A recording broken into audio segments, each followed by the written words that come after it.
So, you want to visit Japan? I mean, of course you do. It's fantastic, but what if you can't get there right now?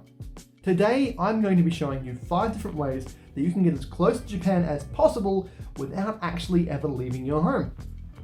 Let's get started.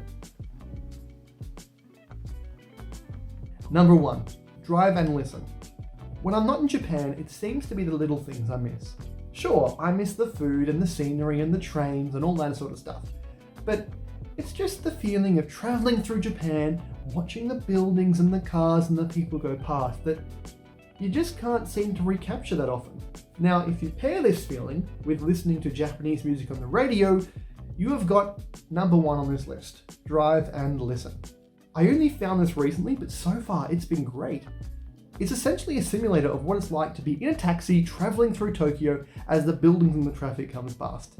You can just get lost watching it as you see familiar landmarks and bridges and locations that you might recognize from your journeys. There's a few different radio stations to choose from, and if you don't want to go to Tokyo just yet, you can go to places all over the world and have the exact same experience there. It's just so easy to just get caught up in it and do for quite a while. If you want to recreate the experience of driving through Tokyo, this is such a great place to start, and I have left a link in the description of this video. Number 2, Yamanote Style. If you have spent any time in Tokyo, you're probably familiar with the Yamanote line. That is the loop line that goes around the center of Tokyo. And if it's been some time since you've been to Tokyo, this website will bring back memories of being in a cramped metal box traveling from Shinjuku to Akihabara. 次は新橋、新橋。お出口は左側です。 Created by Hunter Bridges, whose Twitter profile is linked in the website itself, this is just a really great way to listen to the announcements on the train. It feels like you are on the train traveling through Tokyo. You just pick your starting location and your finishing location and sit back and listen to all the announcements as you travel from one station to the next, to the next, to the next. It is so immersive, it brings back so many memories, and if you're studying Japanese, this is also a really cool resource to use because it features phrases that you will hear often when you're exploring Japan by train. Once again, there's a link to this resource in the description below, and I'd encourage you to go check it out. It is awesome. Number 3 is just exploring Japanese with YouTube. There are lots of channels out there that give you an authentic traveling through Japan experience, such as Rambalac or NipponWanderingTV. Both of these channels show you from a first-person perspective what it's like walking around different parts of Japan, and not just Tokyo, like all over. If you've been to Japan before, it's really awesome to be able to go to a place you've been to in the past and just watch a video of somebody walking through there. You're bound to recognize things you've seen before.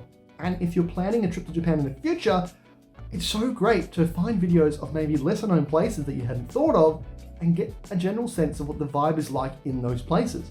I would definitely recommend it, and it's something I've used in the past to encourage me to go to different places and explore the whole country. Number 4, Google Street View. Now, this is a very simple and easy to use resource, and you're probably already familiar with it. But it's just something I couldn't leave out because it's so convenient and it fits this purpose so well. Essentially, just find a place in Japan that you want to go, and you have the freedom to explore at will. Exploring different places, finding out what's there. I would definitely recommend that as a resource if you are looking to explore Japan from your home.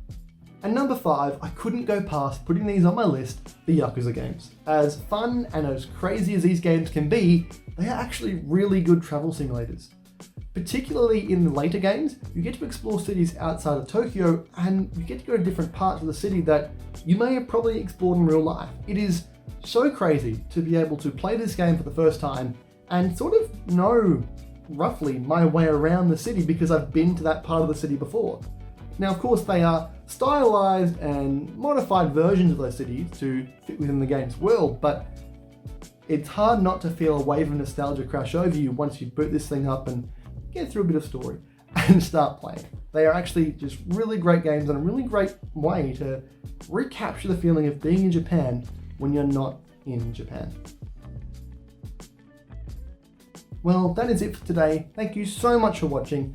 I've left links to everything I talked about in the description below. And if you got something of value out of this video, it'd be great if you could like to show your support.